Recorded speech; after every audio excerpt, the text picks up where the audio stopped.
Sister ആനിൻ്റെ കയ്യിൽ ഞാൻ phone mic കൈമാറുകയാണ്.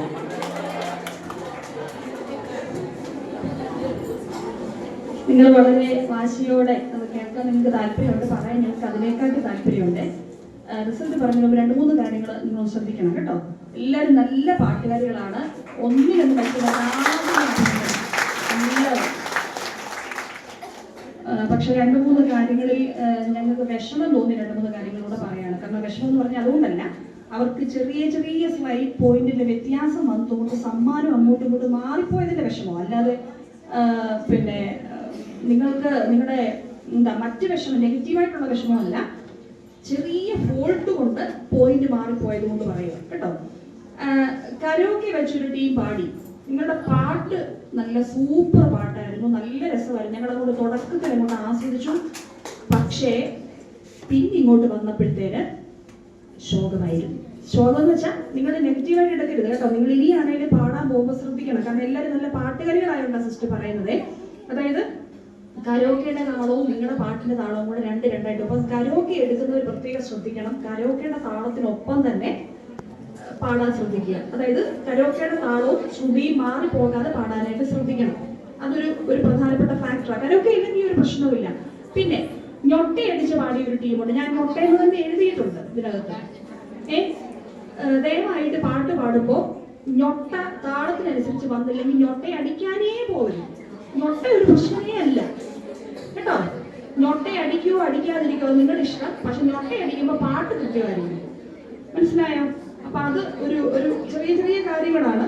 പിന്നെ നമ്മൾ ക്രിസ്മസിന്റെ പാട്ട് പാടുമ്പോൾ മരണവീട്ടിലെ പാട്ട് പാടുന്ന പോലെ അല്ല പാടേണ്ടത്. നിങ്ങൾക്ക് ഫീൽ ചെയ്ത് കാണുമായിരിക്കുമല്ലേ? ഞങ്ങൾ തൊട്ട് മുമ്പിൽ ഇരുന്ന് ഫീൽ ചെയ്തു. അതായത് പക്ഷേ ഓൾമോസ്റ്റ് എല്ലാ ടീമുകളും നല്ല പ്രസന്റ് ആയിരുന്നു എന്നുള്ളത് ഒരു പോസിറ്റീവ്. അങ്ങനെ ഒരു കൈ അടിച്ചു. ക്രിസ്മസിന്റെ പാട്ടാണ് പാടുന്നതെന്നുള്ള ബോധ്യത്തോടു കൂടെ തന്നെ സന്തോഷമായിട്ടാണ് നിങ്ങൾ പാടിയത്. അതിന് നിങ്ങളെ പ്രത്യേകം അഭിനന്ദിക്കുന്നു. പക്ഷേ ഗ്രൂപ്പ് പാടുമ്പോൾ എല്ലാവരുടെയും കൂടെ ഒരു പ്രസൻസ് വേണം എന്നുള്ളതാണ് അതിനകത്തെ വലിയ ഒരു ഫാക്ടർ. പിന്നെ അപ്പൊ അതുകൊണ്ട് അങ്ങനെയൊക്കെയുള്ള ചെറിയ ചെറിയ കാര്യങ്ങളിൽ ഉള്ളത്. പിന്നെ യൂണിഫോം ഞങ്ങൾ അങ്ങനെ നോക്കാൻ തക്കവണ്ണമുള്ള ഒരു ഇത് വന്നില്ല. കാരണം ആർക്കും പെർഫെക്റ്റ് യൂണിഫോം ഇല്ലായിരുന്നു. നിങ്ങളത് അംഗീകരിച്ചേ പറ്റൂ. എല്ലാവർക്കും തൊപ്പിയുള്ള ഒരു യൂണിഫോമിറ്റി ഉണ്ടായിരുന്നു എന്നുള്ളത് ഒരു വലിയ കാര്യം തന്നെയാണ്.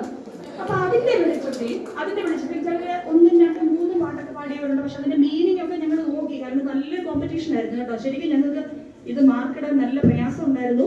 അപ്പൊ അതുകൊണ്ട് തന്നെ ഞങ്ങൾ അതിന്റെ ലിറിക്സും സാഹിത്യവും ഒക്കെ ഇച്ചിരിയൊക്കെ നോക്കി. അതായത് മീനിങ്ങിൽ വരുന്നതാണോ എന്നൊക്കെ നോക്കി.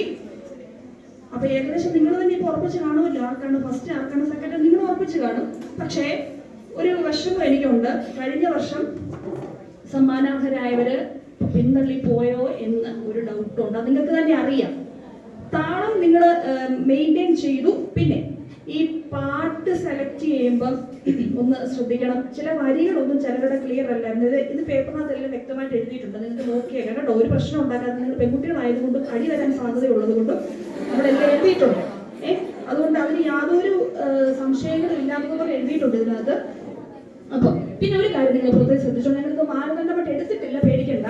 നമ്മൾ ഗ്രൂപ്പ് പാടുമ്പോൾ എപ്പോഴും ഒരുമിച്ച് തുടങ്ങാൻ ശ്രദ്ധിക്കുന്നത് നല്ലതാണ് കേട്ടോ. ചിലപ്പോൾ എല്ലാവർക്കും ഒരുപോലത്തെ ഒരു പാട്ടിൽ കാലിബർ ഉണ്ടാകത്തില്ലായിരിക്കാം. പക്ഷെ ഒരുമിച്ച് തുടങ്ങുന്നതാണ് അതിന്റെ ഒരു ഭംഗി. പക്ഷെ അതൊന്നും ഞങ്ങൾ ഇവിടെ നോക്കിയിട്ടൊന്നുമില്ല കേട്ടോ. അതുകൊണ്ട് നിങ്ങളുടെ പോയിന്റൊന്നും കുറഞ്ഞിട്ടൊന്നുമില്ല.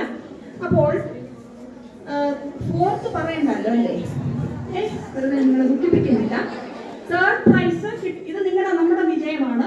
അങ്ങോട്ടും നിങ്ങൾ അങ്ങനെ കാണാവുള്ളൂ. ഫ്ലോറിന്റെ ഇതിൽ ബെസ്റ്റ് ഫ്ലോറിനെ തെരഞ്ഞെടുക്കുമ്പോൾ ഒരു പക്ഷേ ഇതൊരു മാനദണ്ഡമായേക്കാം. കാരണം ഗ്രൂപ്പിലെ ഫസ്റ്റ് കിട്ടുമ്പോൾ അതൊരു പ്രധാന ഇതാണല്ലോ. 3rd prize goes to saint Alphonsa. എനിക്ക് പ്രശ്നമുണ്ട്, വ്യക്തമായിട്ട് എഴുതിയിട്ടുണ്ട്. അവരുടെ ഞൊട്ടയിലാണ് പോയത്. സത്യം, ഞൊട്ട അടിച്ചില്ലായിരുന്നെങ്കിൽ അവർ കുറച്ചും കൂടെ കയറിയാണ്. സത്യം, വാസ്തവം. പിന്നെ അവരുടെ പാട്ടിന്റെ സെലക്ഷൻ അല്പം ഒരു കരിസ്മാറ്റിക് സോങ് പോലെ ആയിപ്പോയി. പക്ഷെ അവരുടെ പാട്ട് നല്ല യൂണിറ്റി ഉണ്ടായിരുന്നു. ഇടയ്ക്ക് താളമൊക്കെ പോയി കേട്ടോ. ഇത്രയും നല്ല കോമ്പറ്റീഷൻ ആയിട്ടാണ് ഇതെല്ലാം നോക്കിയിരുന്നത്. 2nd price Saint Mary's.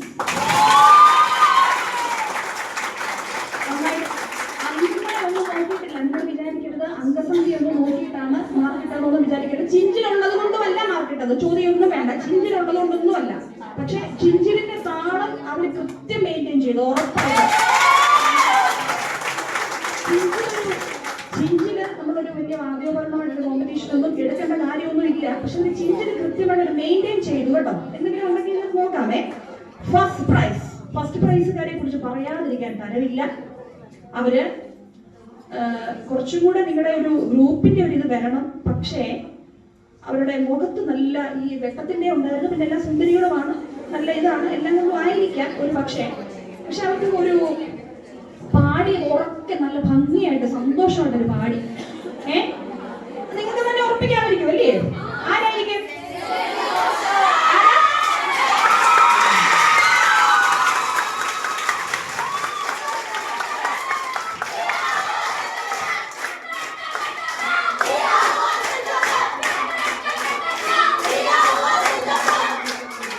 മൂന്നായ സൂചിപ്പിച്ച മട്ടാണ്.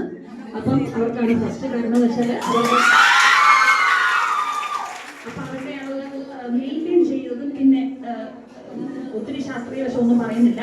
അപ്പൊ നിങ്ങൾ ഇതെല്ലാം ഒന്ന് ശ്രദ്ധിച്ചാൽ മതി. പക്ഷെ നിങ്ങൾ എല്ലാവരും ഒന്നിനൊന്ന് മെച്ചപ്പെട്ട ഗായികമാരാണ് എന്ന് തെളിയിച്ചു. കാരണം ഇവിടെ കൂടെ അനങ്ങാതെ നടക്കുന്ന കൊച്ചുങ്ങളൊക്കെ ഇന്നത് പാട്ടുകളികളുണ്ടെന്ന് അക്ഷര പാടിയിട്ടാണ് നിങ്ങൾക്ക് മനസ്സിലായത്. ശരിക്കും നല്ല പാട്ടുകളികളുണ്ട് എന്നുള്ളത് ഇനിയിപ്പോ സിംഗിൾ സോങ് ഉണ്ടെന്ന് തോന്നില്ലേ? മത്സരമല്ല, അല്ലാതെ ഉണ്ടെന്ന് തോന്നില്ലേ? സിംഗിൾ സോങ് ഉണ്ട്, അല്ലാതെ മത്സരമല്ലാത്ത ഇല്ലേ? അപ്പൊ നമുക്ക് കുറച്ചുകൂടെ ഗായികമാരെ കാണാൻ പറ്റും തോന്നുന്നു. അതുകൊണ്ട് ആരും വിഷമിക്കണ്ട. എല്ലാവർക്കും നല്ല വിജയാശംസകൾ. Thank you.